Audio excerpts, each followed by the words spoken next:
जय श्री राम, हर हर महादेव। सभी को कैसे हैं भाई? सारे बढ़िया। सो आज जो है ये video BA third semester students के लिए है जिन्होंने English as a subject choose किया है। सो बेसिकली हम टर्म्स को डिस्कस कर रहे थे, बहुत सारे टर्म्स को ऑलरेडी डिस्कस कर चुकी हूँ मैं। तो आज का जो टॉपिक है वो है स्पूनरिज्म, ठीक है। इसको हम डिस्कस करेंगे और फिर इसी सीक्वेंस में बहुत सारे जो भी अभी आपके सिलेबस के जो पार्ट्स मैंने सिलेबस बताया था, आई होप आपने देख लिया हो, तो सारे टर्म्स को डिस्कस कर रहे हैं। तो चलिए शुरू करते हैं without wasting any time. Spoonerism is a term derived from the name of William Archibald Spooner, ठीक है। तो ये जो नाम है ये इन्हीं के, ये जो स्पूनरिज्म नाम रखा गया है वो इन्हीं के नाम से होकर आया है, यानी विलियम आर्किबाल्ड स्पूनर 1844 टू 1930, ठीक। ही वॉज अ क्लर्जीमैन, ये क्लर्जीमैन थे और वार्डन थे ऑफ न्यू कॉलेज ऑक्सफोर्ड, ठीक।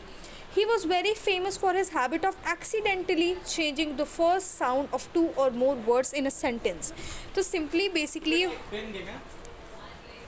सिंपल वर्ड्स में समझो कि ये स्पूनरिज्म होता क्या है। इसमें बेसिकली क्या करता है ना, इनका अगर मैंने विलियम जी का नाम लिया था, विलियम स्पूनर, इनका बहुत ही फेमस हैबिट थी। एक्सीडेंटली वो क्या करते थे, किसी भी फर्स्ट जो लेटर है, जो वर्ड है, उसके साउंड को वो चेंज कर देते थे। मैं बताऊंगी, ज़्यादा घबराने की ज़रूरत नहीं है कि अरे क्या है, कुछ समझ नहीं आ रहा, चिल रही है, आराम से समझ में सब आएगा, okay.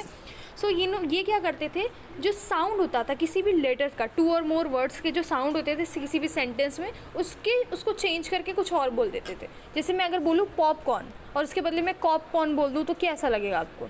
So popcorn is the right word, but मैं अगर कॉपकॉर्न बोल दूँ तो ये स्पूनरिज्म हो जाएगा। समझ में आया? तो इनकी ये हैबिट थी, एक्सीडेंटली ऐसा चीज़ बोलते थे। आई होप आपको समझ में आ गया होगा। It result that new word और sometimes a nonsensical word been created. और इससे होता क्या था, बेसिकली ये ह्यूमर क्रिएट करता था, हंसी आती थी। जैसे आपको ये बोला जाए कि कच्चा पापड़ पक्का पापड़, ज़ोर ज़ोर से बोलते रहो, कंटिन्यू बोलते रहो, तो आपके मुंह से गलत सलत निकलेगा।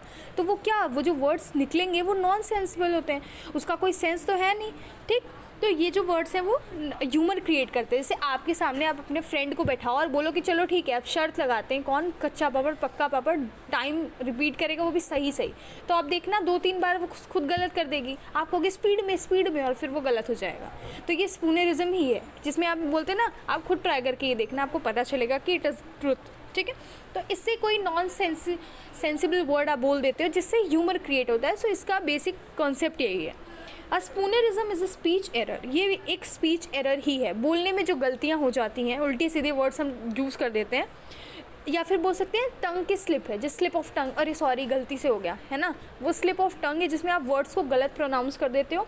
That occur when writer changes initial letter of the word. और ये बेसिकली तब होता है जब जो राइटर होते हैं वो वर्ड के इनिशियल लेटर है वर्ड का, किसी भी वर्ड का एक इनिशियल लेटर, जो शुरुआती लेटर है, उसको चेंज कर देता है, तो वो स्पीच एरर होता है, जिसे हम स्पूनरिज्म बोलते हैं, ठीक है। सो अभी सिंपली वर्ड्स में समझेंगे कि spoonerism is a mistake made by a speaker. ये एक गलती होती है जो कि स्पीकर के थ्रू हो जाती है, इन विच जो पहला साउंड होता है किसी भी वर्ड्स का वो चेंज हो जाता है, जिससे ह्यूमर क्रिएट होता है, ठीक है। कॉमेडिक इफेक्ट आता है इससे, समझ में आया? जैसे एग्जाम्पल ले लो, डॉगी फे इंस्टेड ऑफ फॉगी डे। मैं बोली कि फॉगी डे है, आज बहुत कोहरे वाला दिन है, तो फॉगी डे। लेकिन अगर डॉगी फे बोल दिया तो सोचो, फॉगी को मैंने डॉगी बना दिया, तो जो इनिशियल लेटर है स्टूडेंट्स, एफ को मैंने डी से चेंज कर दिया, तो डॉगी और फे हो गया। फे यानी कि डे को मैंने फे बना दिया, तो डी की प्लेस पे एफ आ गया। तो ये क्या है, स्पूनरिज्म है, क्योंकि इसमें इनिशियल वर्ड को मैंने चेंज कर दिया। जैसे कॉकपॉर्न और पॉपकॉर्न, डिफरेंस है। POPCORN instead of COPPORN। समझ में आया? आई होप आपको समझ में आया। और रीज़न बता देती हूँ कि वाई। तो let's see the reason why spoonerism is used. तो फर्स्ट रीज़न है, व्हेन स्पीकर जो होता है ना वो जल्दी बोलता है, लाउडली जब बोलता है, तो बेसिकली ये स्पूनरिज्म जो स्पीच एरर होता है वो हो जाता है, ठीक है। तो जैसे मैंने बोला ना एग्जाम्पल कि वो कच्चा पापड़ पक्का पापड़, जब आप ज़ोर से तेज़ बोलने लगते हो तो आपसे गलतियाँ हो जाती हैं। वही आप धीरे धीरे बोलो। जैसे मैं अगर बोल रही हूँ कच्चा पापड़ पक्का पापड़, कच्चा पापड़ पक्का पापड़, कच्चा पापड़ पक्का पापड़, ये क्या है स्टूडेंट्स, इसमें आप लोग सिंपली सही वर्ड बोलो। लेकिन मैं यही स्पीड में बोलने लगूँ, कच्चा पापड़ पक्का पापड़ पक्का पकड़, कुछ भी बोल दे रही हूँ, है ना। तो ये बेसिकली स्पीच, ये है स्लिप ऑफ टंग और स्पूनरिज्म। आई होप आपको समझ में आ गया होगा। the speaking in very fast manner to make other laugh cause spoonerism. So simply ये क्या होता है, जब आप बहुत जल्दी जल्दी बोलते हो तो आपसे गलत वर्ड, जो नॉन सेंसिबल वर्ड्स जब निकलते हैं आपके माउथ से, वो ह्यूमर क्रिएट करते हैं, है ना. तो ये क्या होता है, स्पूनरिज्म होता है. आई होप समझ में आ गया होगा. When speaker is suddenly interrupted by other, it leads to spoonerism. जैसे मान लो कि आपका कोई टीचर आपको एक्सप्लेन कर रहा हो और आप उसी के बीच में बोल दो कि सर मुझे ये क्वेश्चन पूछना है, और उसके बाद सर अपना लाइन भूल के दोबारा गलत वर्ड प्रोनाउंस कर दें, फिर ये स्लिप ऑफ टंग या स्पूनरिज्म होता है. जैसे आप कभी ट्राई करके देखें, तो प्रैक्टिकल लाइफ में जब समझोगे ना तो आपको लिटरेचर ईजी लगने लगेगा. जैसे आपके टीचर आपको बहुत फ्लो में पढ़ा रहे हैं, एक बार बोल दो कि सर मेरा एक क्वेश्चन है, उसके बाद जब सर जो नेक्स्ट वर्ड उनके बोलेंगे ना, 100% है कि वो गलत वर्ड प्रोनाउंस करेंगे. अरे कहाँ थे, ये है, ये नहीं जी, ये है. उसके बाद वो गलत वर्ड बोलेंगे ही बोलेंगे. मैक्सिमम यही देखा गया है. ठीक है, तो ये क्या होता है, स्पूनरिज्म होता है. आई होप आपको समझ में आ गया होगा. इसकी बहुत ही ज़्यादा इंपॉर्टेंस होती है ड्रामा में. क्यों इंपॉर्टेंस होती है? एज अ ड्रामाटिस्ट क्या करते हैं, इसको यूज़ करते हैं to provide a comic effect, यानी एक कॉमिक इफेक्ट अपने ड्रामा में बनाने के लिए, ताकि जैसे आप रीडर हो, आप इसे रीड कर रहे हो लाइन बाय लाइन, और पॉपकॉर्न की जगह कॉकपॉर्न लिख गया है तो आपको हंसी तो आएगी कि ये, पहले तो आपको लगेगा टाइपिंग मिस्टेक है. लेकिन अगर आप पढ़े लिखे व्यक्ति हैं, जैसे अभी आप पढ़ रहे हैं, तो आपको पढ़े लिखे माना जाएगा क्योंकि आप लिटरेचर के स्टूडेंट हैं.